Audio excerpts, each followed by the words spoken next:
Habang nagpupulong ang mga pinuno, nagpakita si Nanling siya na may dalang dokumento. Ipinahayag niya na papalitan muna niya si Lianzi bilang pansamantalang pinuno, at disband muna ang mga gwardyang tapat dito para maiwasan ang anumang paghihiganti mula sa kampo ni Lianzi. Agad naman siyang tinutulan ng isang tungaw, paano niya nga raw siya basta papalitan, sa tingin bang araw niya na susunod sa kanya ang mga tauhan ni Lianzi. Kasabay nito, sa harap ng lahat, tumayo si Liying at malakas na ipinahayag ang isang nakakagulat na revelasyon, sina Lianzi at Nanling siya ay kambal na magkapatid. Dahil hindi alam ng mga tauhan ni Lianzi ang tunay na mukha ni Nanling siya, hindi nila napansin na ito na pala ang namumuno sa kanila. Nang makulong si Lianzi, tahimik na pumalit si Nanling siya sa kanyang lugar, at walang kahit isa ang nakahalata. Dahil dito, napuno naman ng pawis ang mga pagmumukha nila sa kanilang mga nalaman. Tumayo si matandang Nan Taigang at nagsalita sa lahat, ipinapangakong ang pamilya Nan ay handang sumuporta at garantisado ang kanilang katapatan sa laban. Nang marinig ito, sumang-ayon agad si Mr. Lee sa mga pinuno at nagpahayag ng suporta sa ekspedisyon laban kay Lianzi. Ipinakita naman sa lahat ang tinatawag na Punitive Expedition Book, isang kasulatang nagsasaad ng parusa para kay Lianzi. Ayon sa nilalaman, dahil sa kanyang kalupitan at pagkakasangkot sa digmaan, siya ay pinatawan ng kaparusahan ng langit. Dalawa lang ang pagpipilian ng parusa, pagpapatapon o kamatayan. Unang lumagda si Ling Xiao, pinili ang pagpapatapon. Ayon sa kanya, sa kabila ng kasamaan ni Lianzi, ito ay isang henyo at karapat-dapat hangaan, kaya't pinili niyang huwag itong ipapatay. Sumunod-sunod na rin ang iba pang mga pinuno at sumang-ayon na pumirma sa kasunduan. Makalipas ang ilang sandali, ipinaalala ni Nan Taigang sa lahat na ang tinte sa dokumento ay dugo ng dragon at ang papel ay balat ng dragon, simbolo ito ng kaseryosohan ng kanilang alyansa. Sinabi niyang karamihan sa mga pinuno ay lumagda na sa desisyong ipatupad ang parusa kay Lianzi, at ito ay kamatayan. Ipinahayag din niya na anuman ang mangyari sa mismong pag-atake, hindi nila dapat hayaang makatakas si Yanzi mula sa Ancestral Dragon City State. Kasunod nito, nagsalita ang isang tungaw na pinuno habang kumakain ng ubas, sabi nito, mukhang kinakabahan ng lahat dahil si Lianzi ay nasugatan na. Naniniwala siya na kapag umatake ang pinuno ng Zhang Palace, siguradong matatapos agad ang laban sa isang suntok lang, kaya't hinihintay na lang nila ang magandang balita. Sinabi ni Li Ying na medyo kinakabahan siya dahil noong huli nilang ikinulong si Lianzi sa Ever City ay nakatakas pa ito, kaya't pinaalalahanan niya ang lahat na maging maingat sa pagkakataong ito. Si Nanling siya naman ay nagtaka at nagtanong sa ama niya, si Nan Taigang, kung sangkot din ba ito sa nangyari noon sa Ever City.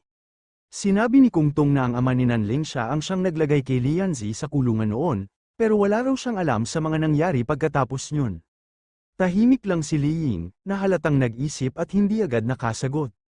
Pagkatapos, lumapit si Nanling siya at nagsimulang magsalita, nagtanong siya kung si Kung Tong ba ang dahilan kung bakit naranasan ni Lianzi ang kahihiyan at pang-aapi habang nakakulong. Napatigil si Kung Tong, at kitang-kita sa mukha niya ang kaba at pagkabigla. Nagalit si Li Ying sa ginawa ni Nanling siya kay Kung Tong, kaya sinigawan niya ito. Tinanong kung ganyan ba dapat makipag-usap sa nakatatanda.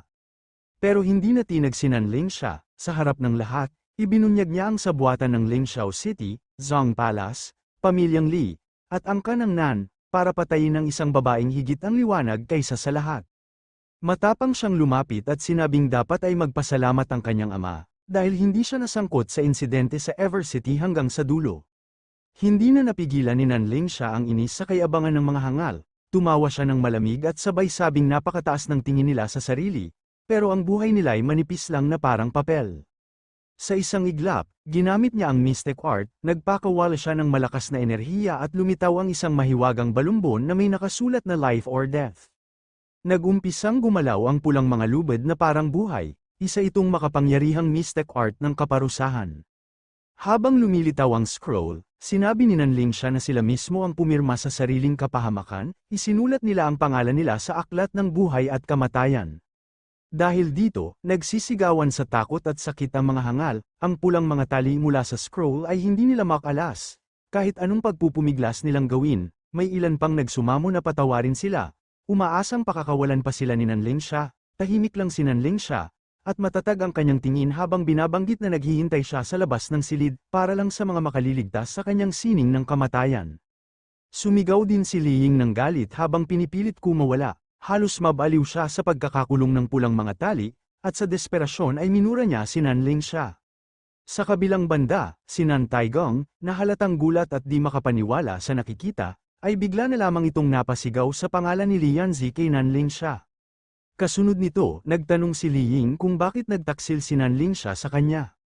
Habang pinagmamasdan niya si Nanling siya paglabas, napaisip siya kung maaaring palabas lamang mula pa sa simula ang alitan ng magkapatid.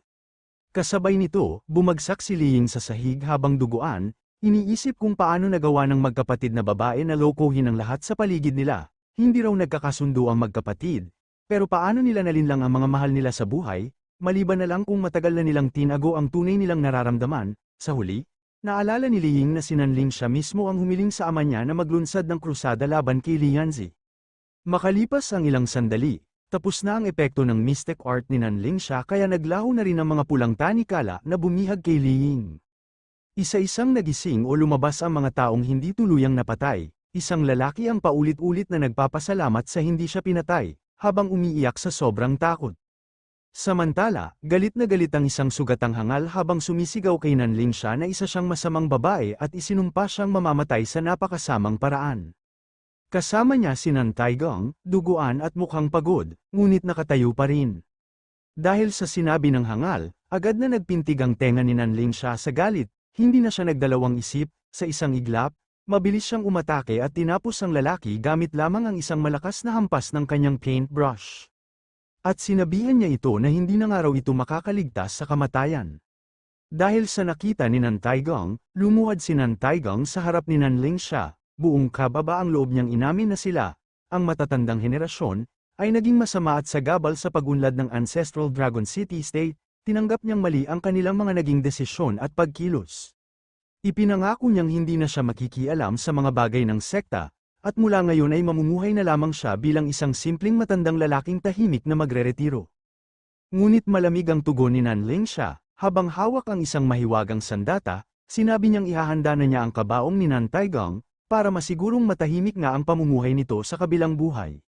Nang makita ni Nan Taigong ang malupit na intensyon ni Nanling siya, kinilabutan siya at nagsimulang magmakaawa, sumigaw siya, na ayaw pang araw niyang mamatay. Pero huli na, dahil ang kapangyarihan ni Nanling siya ay bumalot sa buong paligid, at kasunod ng kanyang sigaw ay ang nakakabinging sakit na tila hudyat ng kanyang katapusan sa kwento na ito. Sa kabilang panig ng tulay ng Lei Clan Royal Courtyard, papalapit na ang grupo ng Zhang Palace, ang kanilang pakay, ang tahanan ni Lianzi, naniniwala silang madali nilang mapapabagsak si Lianzi ngayon, dahil sa pagkakanulo sa kanya at sa pagiging walang depensa ng kanyang tirahan. Ang grupo ay binubuo ng mga malalakas na mandirigma mula sa Zhang Palace, kabilang sina Nu Shong, Gao Jishong, Shou Jishong, at ang matandang si Old Man Jishong, lahat sila ay mukhang handang-handa na para sa isang marahas na pagsalakay. Kasunod nito, pinahinto sila ni Gao Jiong, sinabi niyang huwag maging pabigla-bigla dahil kaya rin niyang matukoy ang presensya ng isang Dragon Master. Kasabay nito, bigla na lamang nagsalita ang ating bida sa kanila, sabi niya, matagal na niyang hinihintay ang pagdating ng mga ito, alam na rin daw niya ang pakay nila, ang patayin ng kanyang asawa.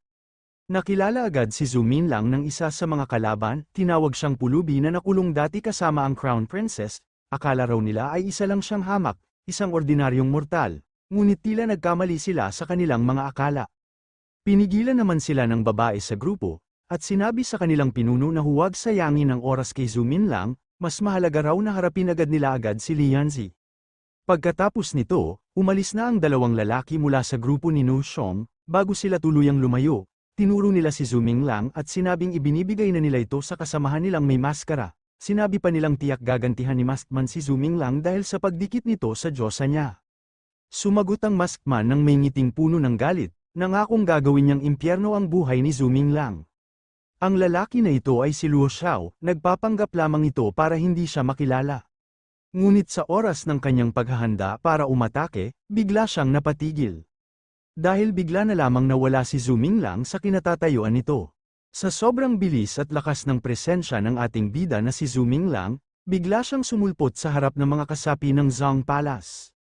Matapang niyang sinabi na gusto nilang patayin ang kanyang asawa, pero hindi naman siya tinanong kung pumapayag ba siya. Ngumisi naman dito ang pinuno at nag-utos ito sa kanyang mga kasama na sila na ang bahala kay Lianzi, habang siya naman daw ang haharap sa aso na humaharang sa kanila. Hindi natinag ang ating bida sa mga hangal, kaya buong tiwala niyang inutusan si Bai Qi na salakayin ang mga kalaban. Kasabay nito, ginamit ni Bai Qi ang kanyang winter element upang palibutan ng yelo ang mga hangal na magtatangka sa kanyang asawa. Napagtanto naman ng mga hangal na hindi basta-basta si Zhu Min lang bilang isang Dragon Master, kaya't nagbabala ang isa sa kanila na mag-ingat. Sa kabila nito, nagpasya silang maging marahas at sinabing pugutan na lang ng ulo si Zhu Min lang at ialay yun kay Li Yanzi bilang regalo. Pagkatapos nito, biglang lumitaw sa ere si Luo Xiao habang inihahanda ang kanyang malupit na teknik na tinawag niyang Lava Spring. Nagliyab ang paligid at lumabas ang kanyang Fire Dragon habang nagpapakawala ito ng malakas na atake patungo kay Bai Qi. Hindi naman nagpahuli si Bai Qi, agad niyang ginamit ang kanyang matutulis at malamig na yelong upang salubungin ang atake nito. Sa hindi inaasahang pagkakataon, matagumpay na napigilan ni Bai Qi ang atake ng Fire Dragon nang hindi man lang nahirapan.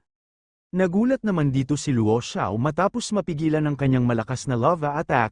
Hindi siya makapaniwala na kahit ang kanyang dragon ay umabot na sa ranggong Inferno Dragon, na pangalawa na lamang sa Dragon Lord, ay hindi pa rin ito kayang talunin ang puting dragon na pagmamay-ari ni Zhu Min lang. Kasunod nito, sa gitna ng makapal na usok, biglang lumitaw si Bai Qi na may malakas na sigaw, napapalibutan ng mga kristal na yelo, lumipad ito paitaas, bumalot sa sarili ng malamig na enerhiya na tila giniginaw ang buong paligid. Sa kabilang banda, agad namang gumanti ang Fire Dragon gamit ang isang malupit na fireball attack, bumuga ito ng matinding apoy, tila isang napakalaking bulalakaw na bumagsak mula sa langit, sumabog at nilamon ang paligid ng init at apoy. Ngunit bago pa tuluyang lamunin ng apoy ang lahat, ginamit ni Bai Qi ang kanyang Wind Element at Ice Element upang gamitin ito ng sabay sa pag-atake nito, dahil dito, nagsalpukan na ang kanilang mga kapangyarihan. Nagkaroon naman ng alikabok sa ginawa nilang malakas na salpukan. Ngunit laking gulat ni Luo Xiao nang makita niyang lumipad papalapit ang isang makinang na sandatang gawa sa yelo, isang mistikong sibat na puno ng malamig na enerhiya. Kasabay nito, bumulusok ng napakabilis si Bai Qi at buong puwersang bumangga sa Fire Dragon ng hangal. Sa lakas ng tama nito, tumagos ang yelong sibat sa mata ng itim na dragon. Nainis naman dito si Luo Xiao sa ginawa ni Bai Qi, kaya dali-dali niyang inutusan ang kanyang dragon na umatake nga raw ito ng kanyang Husklo. Dahil dito, buong-buo naman itong sinalo ni Bai Qi, at hindi na ito nakakilos sa sobrang bilis na pangyayari. Sa kabilang banda, nag-alala naman dito ang ating bida sa kalagayan ng kanyang dragon. Pagkatapos nito, umatake ng pababa ang hangal habang sinasabi nito kay Bai Qi na katapusan niya ng araw. Hindi naman hinayaan ni Bai Qi na ganun-ganun lang siya matatalo. Matapos ang biglaang pag-atake ng hangal, agad na gumanti si Bai Qi gamit ang kanyang makapangyarihang teknik na tinawag niyang Ice Waterfall Technique. Sa isang iglap, binuo nito ang isang dambuhalang alon ng nagyayelong enerhiya, lumilikha ng malawak na alon ng pagyayelo sa kalangitan. Nahulog si Luo Xiao sa bitag, tila hindi niya inasahan ang ganoong bilis at lakas ng kontra-opensa ni Bai Qi, kaya sa ganun wala na itong nagawa kundi ang tanggapin lamang ang atake nito.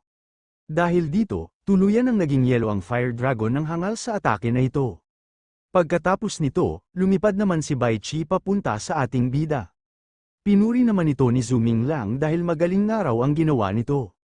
Ngunit sa hindi inaasaang pangyayari, hindi naman gumana ang atake ni Bai Qi sa Fire Dragon kaya bigla na lamang umatake ito sa kanya, dahil dito tinamaan si Bai Qi ng apoy nito. Nag-alala naman dito ang ating bida dahil napuruan nga raw si Bai Qi sa atake na ito.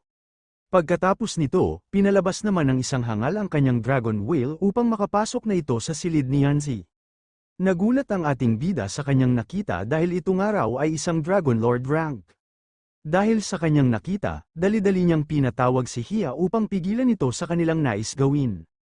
Nakipagsabayan si Hia sa Dragon Wheel gamit ang kanyang buong lakas. Ngunit sa tindi ng banggaan nila, hindi niya kinaya ang lakas ng kalaban kaya siya'y tumilapon palayo matapos matalo. Nag-alala naman ang ating bida sa kalagayan ni Hia, ngunit agad niya ding naalala na may dragon armor nga raw ito. Pagkatapos nito, umatake ang pinuno sa ating bida habang tumatawa pa ito sa kanyang ginagawa. Sinabi din niya na hindi niya nga raw inaakala na malapit na nga raw ito sa pagiging isang demigod. Naiwasan naman ng ating bida ang mabagsik na atake ng kalaban, habang kasabay niyang pinapalabas si Cheng Shua. Kasabay nito, umatake si Cheng Shua ng kanyang mga baging sa pinuno, ngunit madali lamang itong naiwasan ng kalaban ng walang kahirap-hirap.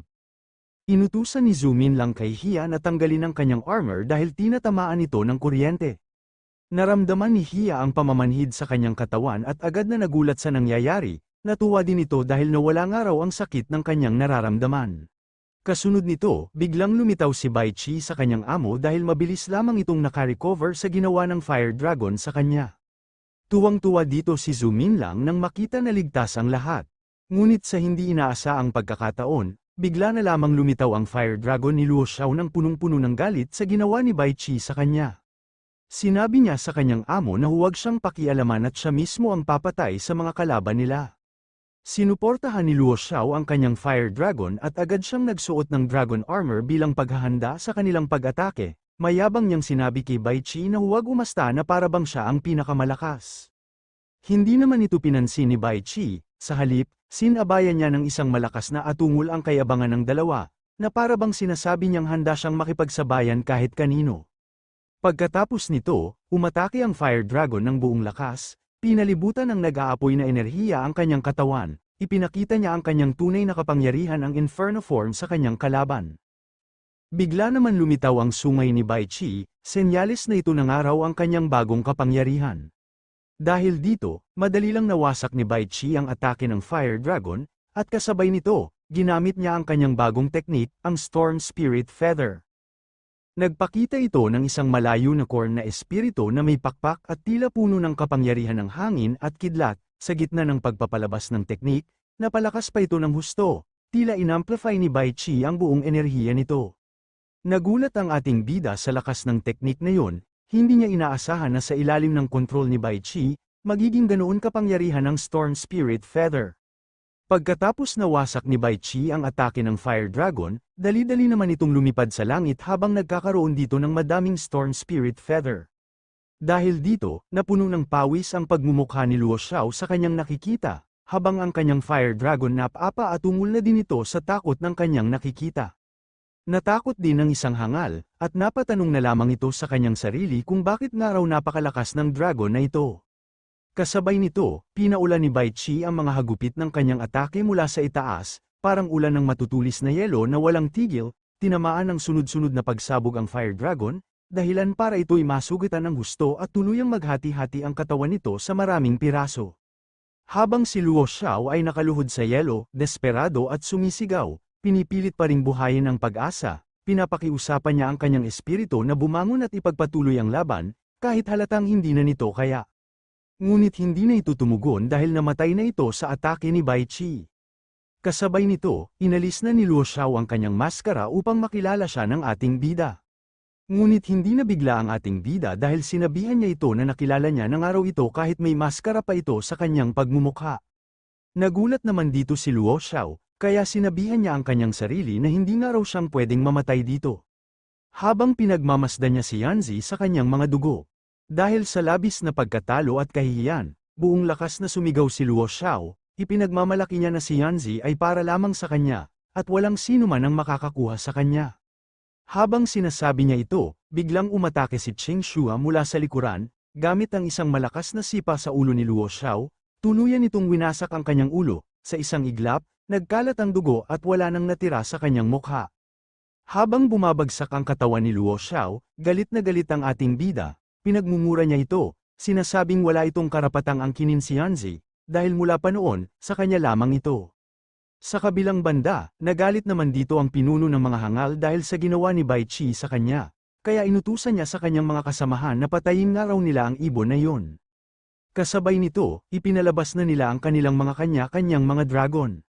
Lumabas ang 4 na malalakas na dragon, ang Shadow Dragon, Thunder Whale Blue Dragon, Corpse Master Dragon, at Double-Headed Winged Dragon. Tumindig silang lahat kay Bai Chi habang naghahanda silang patayin ito. Kasunod nito, bigla naman umatake ang pinuno ng mga hangal sa ating bida habang nagpapalabas ito kulang-lilang kuryente sa kanyang kamay, hindi naman nabahala ang ating bida sa pagsugod nito sa kanya. Ngunit sa hindi inaasaang pagkakataon, bigla na lamang nasuntok ang hangal sa kanyang pagmumukha. Ang gumawa pala na ito ay ang legendary Fierce Fist na si Zonan. Samantala, humarap na si Zonan na may apoy sa mga kamao, sabay sabing gaya ng dati, wala pa ring kahihiyan ang Zong Palace clan.